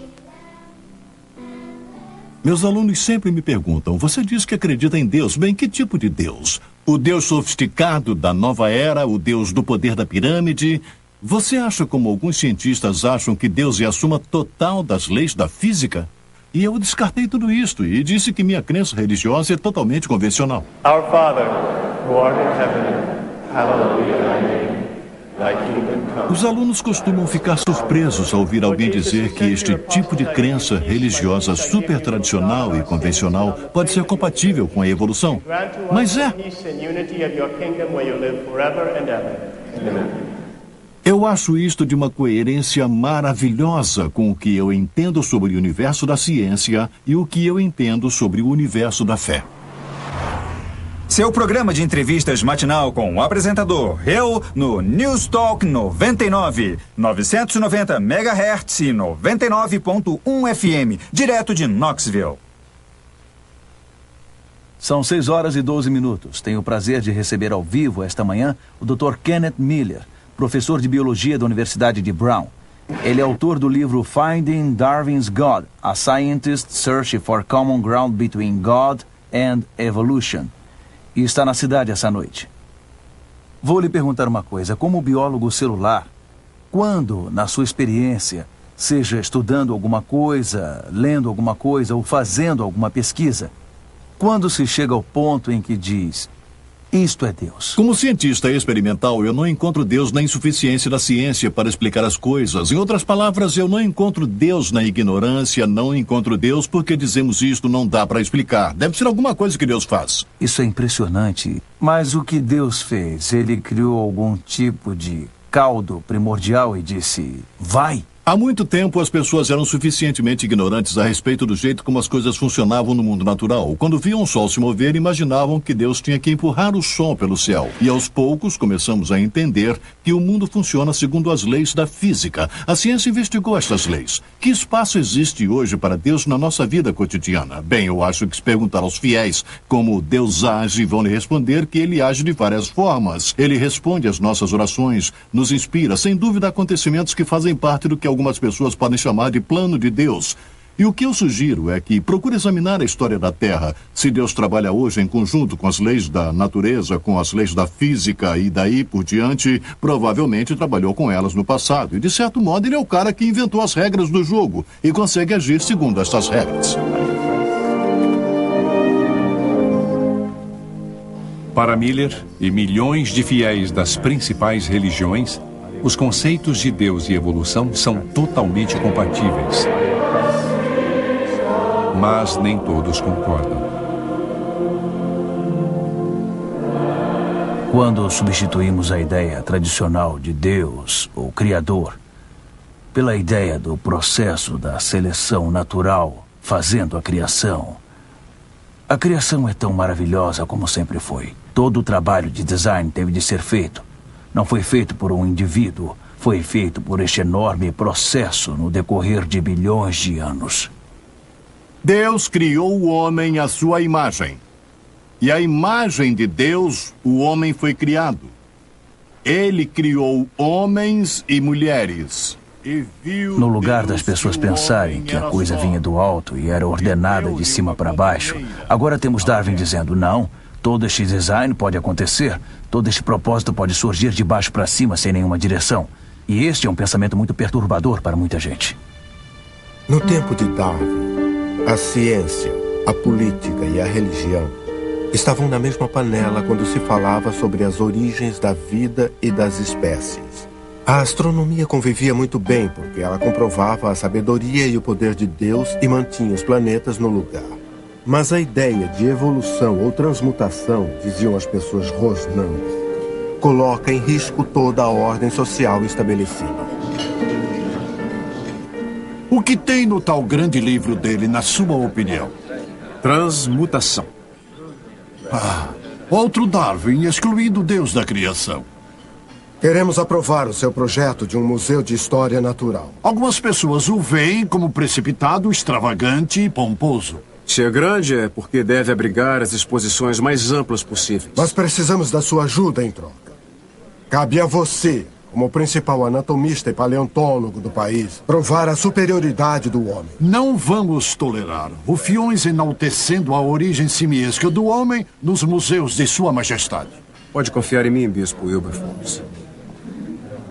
O cérebro humano difere nitidamente do cérebro de todos os outros mamíferos. No homem, os hemisférios cerebrais não só sobrepõem os lobos olfativos e o cerebelo, como se prolongam frontalmente além de um e posteriormente além do outro. O desenvolvimento posterior é tão nítido que Eu atribuí a esta parte o caráter de um terceiro lobo, que é exclusivo do Homo sapiens. O hipocampo menor. Determinadas faculdades mentais estão associadas a esta aprimorada forma de cérebro. E sou levado, portanto, a considerar o homem não como representante de uma distinta subclasse, mas como dono de uma reservada apenas para ele. O cérebro humano é em si mesmo a prova das faculdades morais e religiosas do homem, assim como os poderes dos quais nós, e somente nós, somos dotados. Muito bom! Muito bom mesmo! Fico imaginando o que um chimpanzé diria sobre isso, Sr. Hudson. Eu acho que é inestimável. A teoria dele é como uma casa construída na areia, um pórtico coríntio. É. Dane-se todos os devotos intrometidos que tentam reprimir a pesquisa inquietante. O Supremo Tribunal de Recurso da Ciência é observação e experiência, e não autoridade, riqueza e patente. Suas discordâncias com o Owen não devem ser pessoais. Não consigo evitar, ele é tão soberbo. A perspectiva dele tropeçar em um daqueles cérebros em conserva é boa demais para ser verdade. Ressentimento só irá confundir o assunto e levar à má ciência. Diga isso a Owen.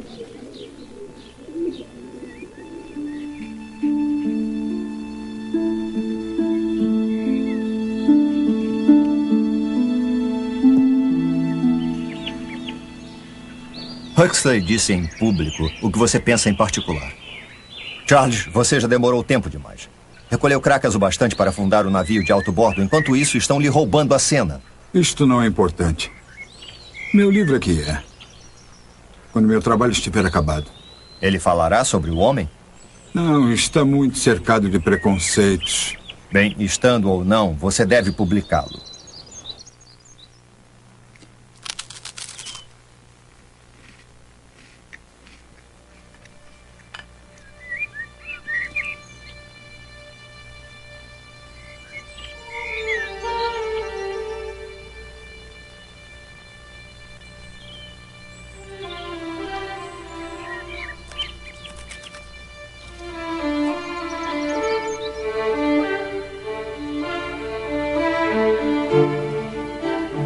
Ah, meu Deus. Brass. O que é? Sobre a tendência de variedades se afastarem infinitamente do tipo original. Quem é Alfred Wallace? Meu caro Huxley, é quase um resumo da minha teoria. Toda a minha originalidade, se é que importa, foi esmagada. Se o Wallace tivesse uma cópia do ensaio de 44 na frente dele, não teria escrito um resumo melhor. Variações cada vez mais e mais distantes das espécies originais por uma luta pela vida. Superpopulação. Está tudo lá. Seu livro está pronto para publicação? Publicar? Como posso publicar? Respeitavelmente. Prefiro queimar o maldito do que ele ou qualquer outra pessoa ache que eu agi de má fé. Então publique uma obra conjunta. Trechos do seu trabalho junto com o ensaio de Wallace. Assim deve preparar um manuscrito para publicação. Quem sabe isso não ocorreu para o bem? Finalmente poderemos conhecer as suas opiniões integrais.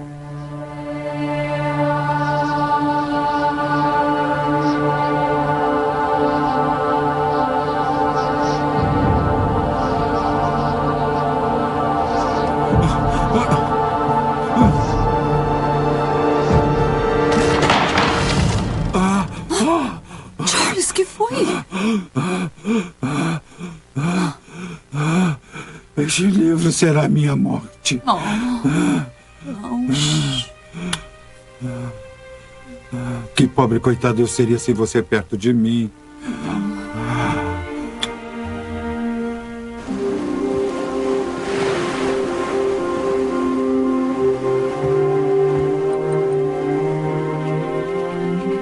Quando estava a bordo do HMS Beagle como naturalista, eu fiquei muito impressionado com certos fatos na distribuição dos seres orgânicos que habitavam a América do Sul. e com as relações geológicas existentes entre os habitantes do presente e do passado daquele continente.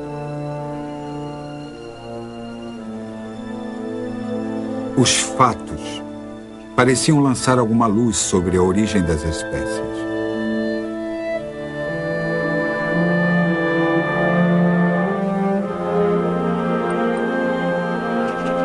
O mistério dos mistérios.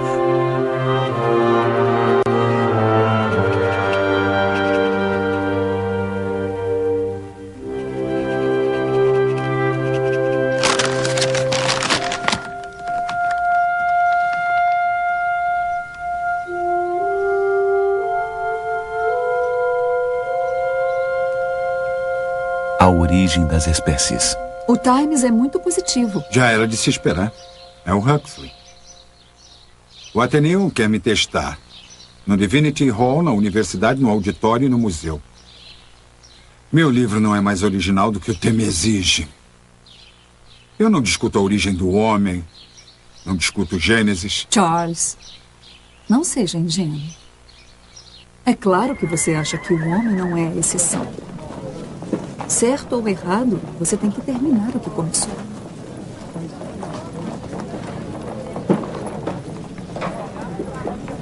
Darwin! Darwin! Ah, Owen! Como ousa? Como ousa me chamar de reacionário? Mas eu não chamei de Como ousa reacionário? colocar o meu nome entre os defensores da imutabilidade? O meu conceito sobre a criação contínua e ordenada dos seres vivos deve ser ignorado? Mas o que isso quer dizer? Eu não sei o que isso quer dizer. Que os animais apareceram assim do nada? De forma alguma. Você acredita que a seleção natural é a única lei de criação possível? Por acaso, uma jogada de dados. Na verdade, novas espécies são criadas por nascimento natural de acordo com a lei de Deus. Bom, eu não acredito. Eu sei quem o incentivou a isto, Huxley. Eu não tenho nada a ver com os Huxleys deste mundo, nem você deveria ter. É um abuso da ciência. Você deveria ter vergonha de si mesmo. Seu livro é uma afronta ao clero e insulta a humanidade. É niilismo. Só um homem desprovido de alma poderia encontrar conforto em uma ascendência bestial.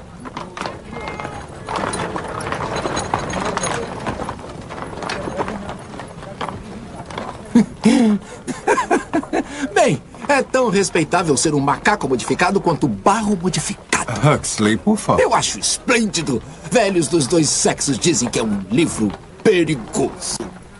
Esplêndido. Não se preocupe. Eu lido com ele. Afiarei o meu bico e as minhas garras e esperarei.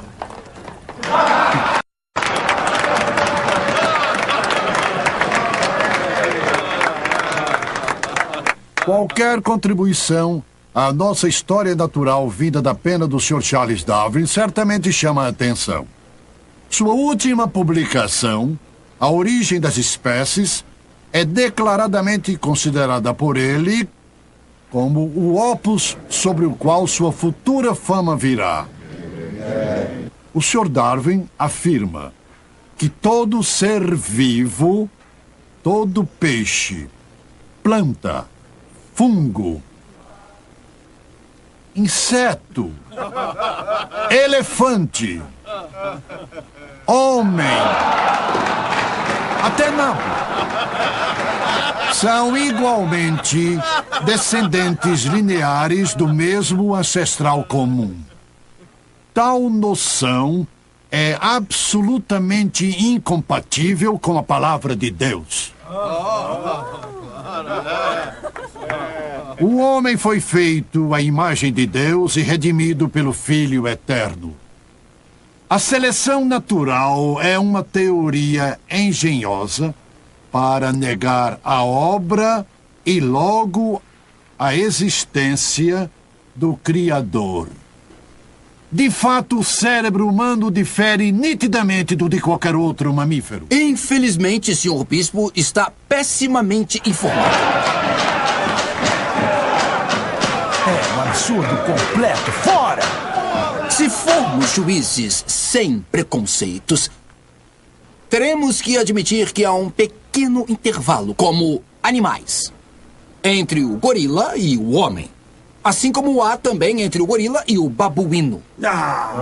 Absurdo. Olha isso. Apenas a fala e não algum tipo de dom espiritual que faz do homem um ser racional. Esta é a fonte do nosso ilimitado progresso intelectual, mas isto não encobre o grande fato de que na própria raiz e na base da sua natureza o homem é uno com o restante do mundo orgânico. Ninguém que tenha dissecado o cérebro de um macaco concorda com o professor Owen. As conclusões dele estão erradas. Só posso presumir que o cérebro do professor Owen deve ter encolhido em algum vidro de conservas. É claro que eu falei dos cérebros de chimpanzé que ele examinou. Oh, céus! E foi então que Deus entregou Wilberforce nas minhas mãos.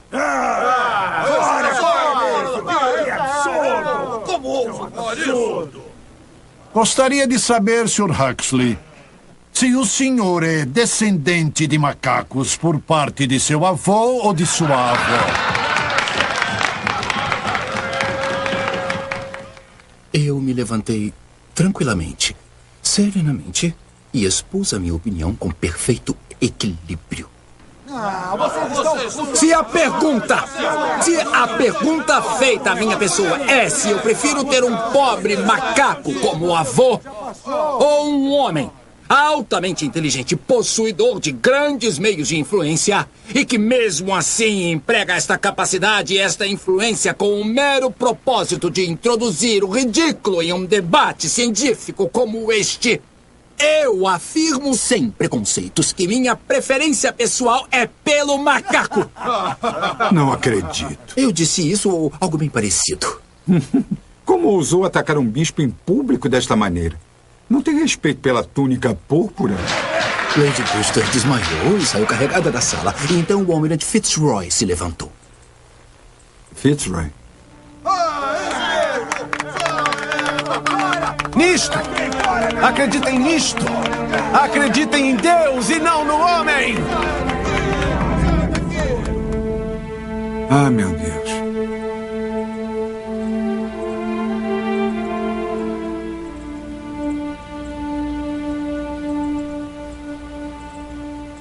Provavelmente jamais saberemos a verdade. A verdade, Charles, está no seu livro.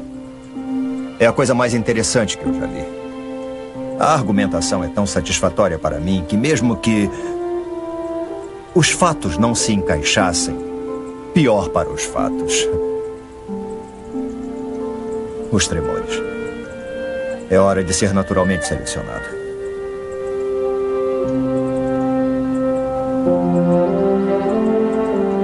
Por mais de um século, as pessoas têm achado que a conclusão a ser tirada da visão de Darwin é que o Homo sapiens, a nossa espécie, é que somos animais também. Somos apenas mamíferos, que não há nada moralmente especial em nós. Eu acho que isto não deriva em nada da visão de Darwin, mas é certamente a visão compreendida em muitos lugares. Desde que a origem das espécies foi publicada, crentes fervorosos na criação bíblica têm atacado a visão de Darwin.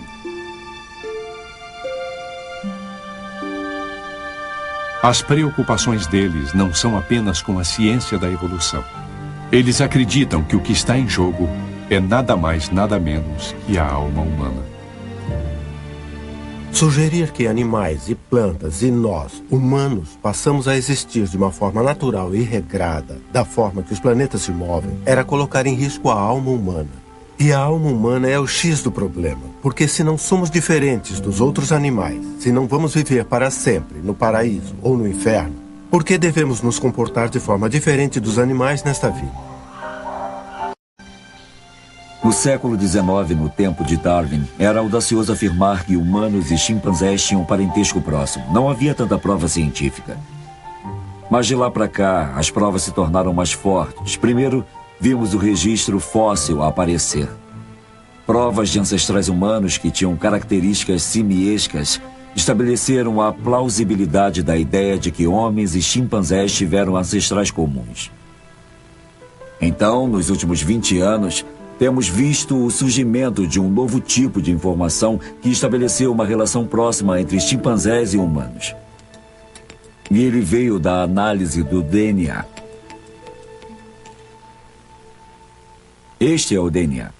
Nós temos DNA, chimpanzés têm DNA, bactérias têm DNA, petúnias têm DNA, caranguejos têm DNA, cada animal, planta, peixe, sapo tem DNA. E se nós compararmos o DNA de quaisquer duas espécies, poderemos estabelecer o grau de parentesco de uma com a outra.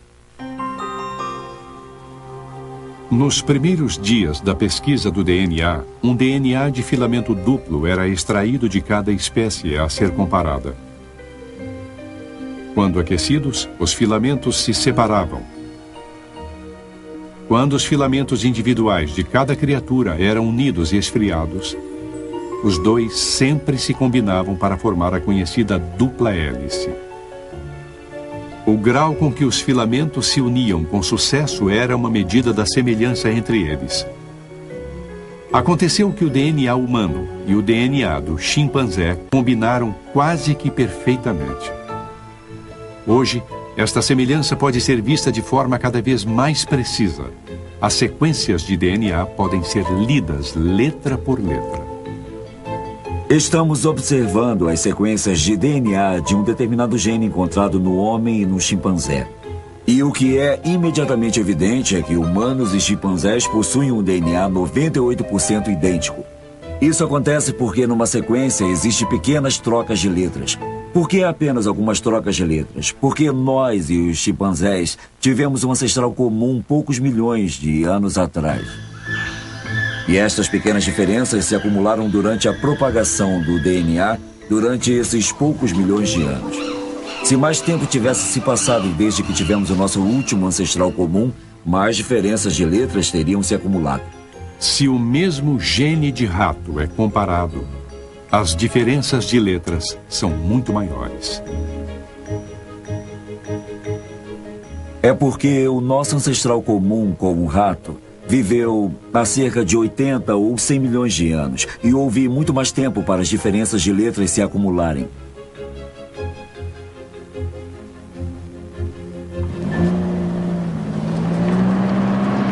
Chimpanzés e humanos possuem um DNA 98% igual. Mas e quanto às formas que humanos e chimpanzés pensam e agem no mundo? Há semelhanças entre elas também? 1, 2, 3, 4, 5! Muito bom! A psicóloga Sally Boysen explora os pontos em comum entre as mentes de chimpanzés e humanos. Uma pesquisa que pode ajudar a explicar como a mente humana evoluiu.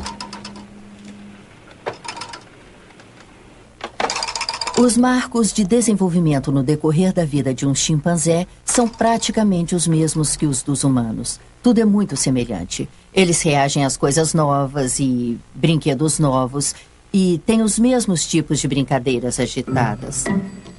O Harper é agitado, bagunceiro, corre por tudo que é canto, sobe e Emma consegue praticamente se divertir sozinha.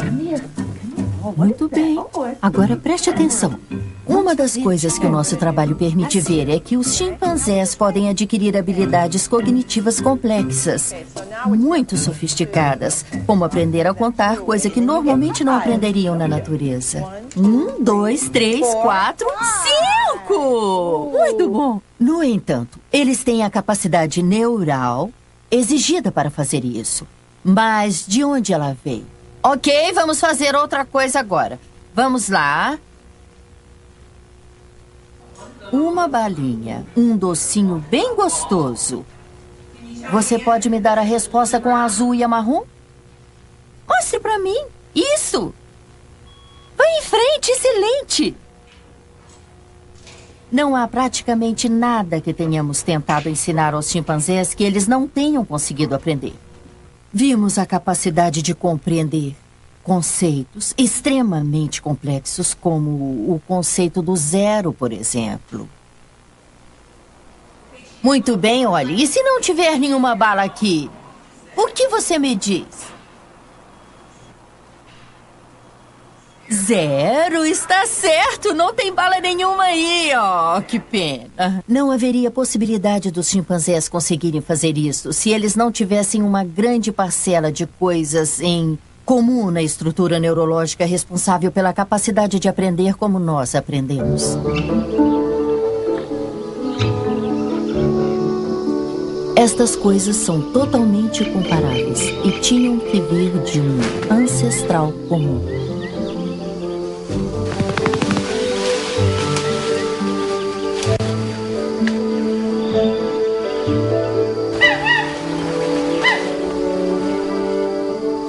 As semelhanças que nós temos com os nossos parentes primatas são extraordinárias. Compartilhamos tanto do DNA, compartilhamos muito da nossa morfologia, compartilhamos até os nossos tipos sanguíneos. Mas apesar de todas essas semelhanças, existem diferenças marcantes. Eu acho que a razão para isto é muito simples. A linha da evolução que nos levou por razões que estamos começando a entender a um desenvolvimento explosivo da capacidade mental.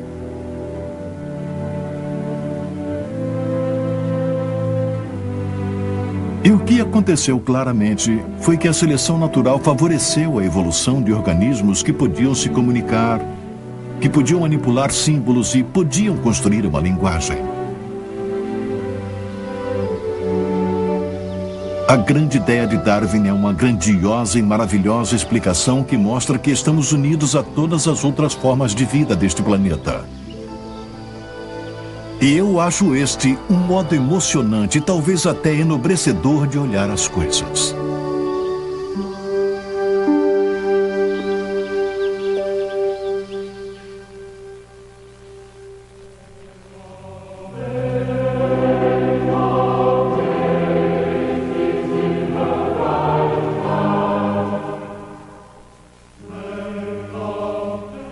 Darwin faleceu em abril de 1882, aos 73 anos. A família achou que ele deveria ser enterrado no cemitério da igreja. Darwin disse meses antes de morrer que deveria olhar para o cemitério como o lugar mais doce da Terra. Mas isso não ocorreu. Em Londres, os amigos de Darwin, determinados a fazer de seu enterro um evento importante, foram até a Sociedade Real e recolheram assinaturas. Foram até a Câmara dos Comuns e apresentaram uma petição. Telegrafaram ao decano de Westminster, que estava no interior, e conseguiram sua aprovação. Até um hino especial foi composto para a ocasião. E em 26 de abril, uma semana após sua morte, o corpo de Darwin seguiu em procissão pela nave de Westminster, para ser enterrado bem próximo ao túmulo de Sir Isaac Newton. O enterro de Darwin celebrou, na verdade, a vasta transformação social que a Inglaterra atravessava. Havia novas colônias, novas indústrias e novos homens para administrá-las. O corpo de Darwin foi preservado para a glória maior destes novos profissionais, porque ele naturalizou a criação e entregou a natureza humana e o destino humano nas mãos deles. A sociedade nunca mais seria a mesma. A visão de Darwin sobre a natureza era, creio eu, basicamente uma visão religiosa, com a qual ele encerrou seu livro mais famoso, A Origem das Espécies. Há grandeza maior nesta visão de vida, com os seus vários poderes atribuídos primitivamente pelo sopro do Criador a poucas formas, ou mesmo a uma só. Enquanto o planeta vai girando de acordo com a imutável lei da gravidade, de um começo tão modesto, inúmeras formas belíssimas e maravilhosas evoluíram e estão evoluindo. Charles Robert Darwin, 1809-1882.